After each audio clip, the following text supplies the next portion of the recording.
Erling Hansen had lived with chronic pain for 7 years before the Zalthari Empire made first contact with Earth.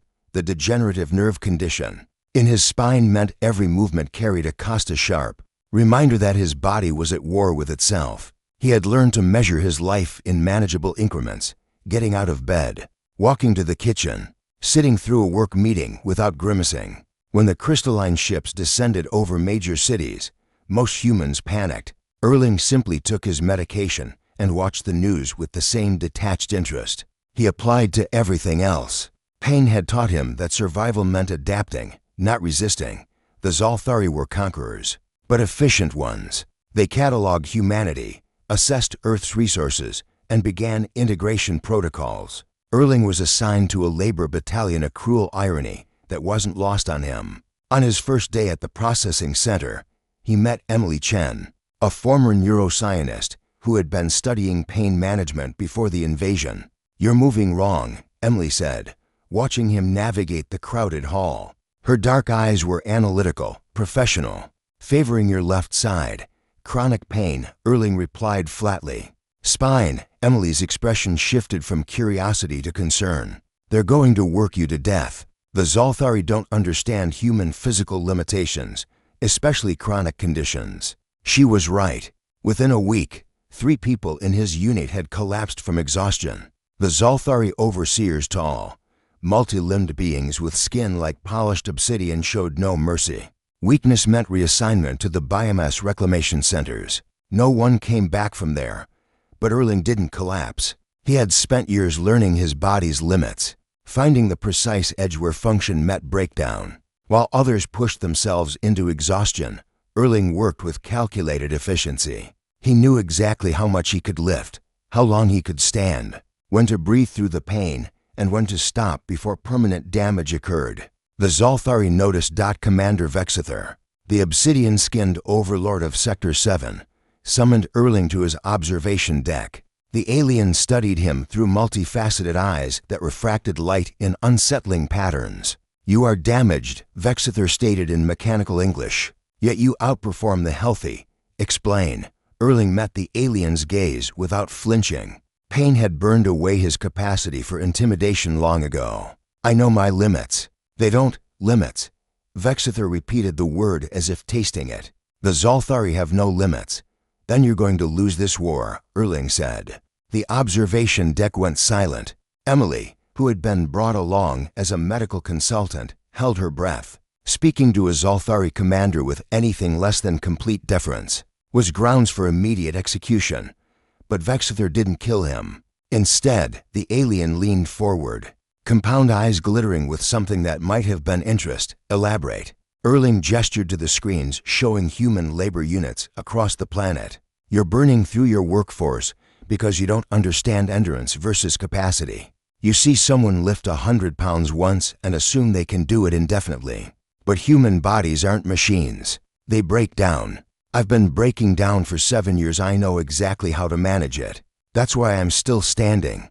Vexither was silent for a long moment. Then, "Teach me." Over the following months, Erling became an unlikely asset to the Zalthari Empire.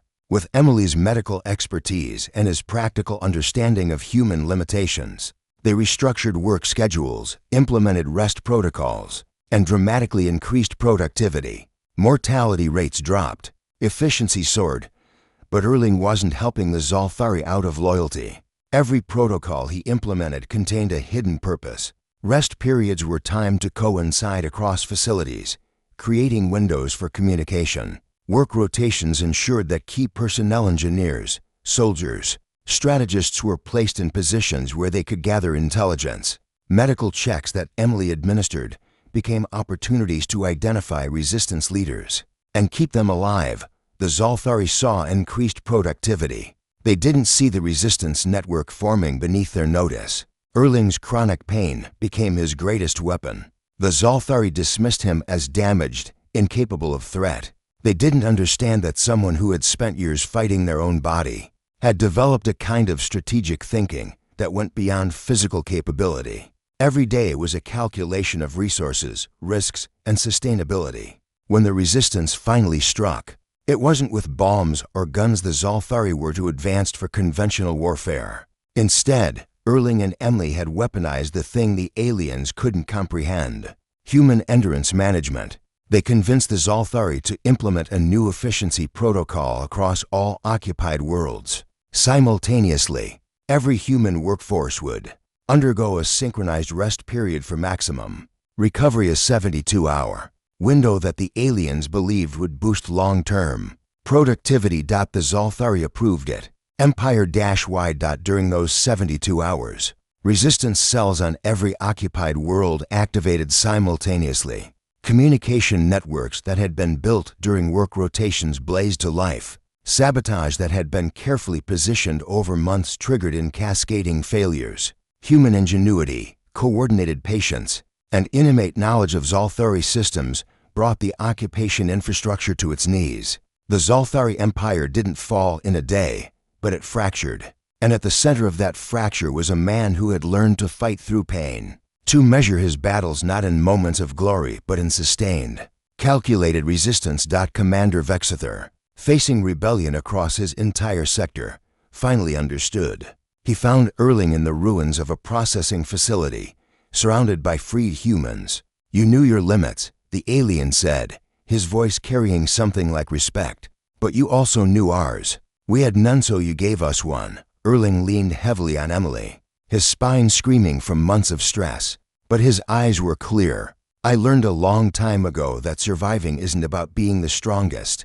It's about knowing exactly how much you can endure, and using every bit of it." The Zalthari retreated from Earth 6 months later, and across the galaxy, in whispered conversations in 1,000 alien languages. They spoke of the human who had broken their empire not with strength, but with the wisdom born from 7 years of chronic pain. Erling Hansen never became a warrior. He remained a man who measured his life in manageable increments. But those increments had saved humanity.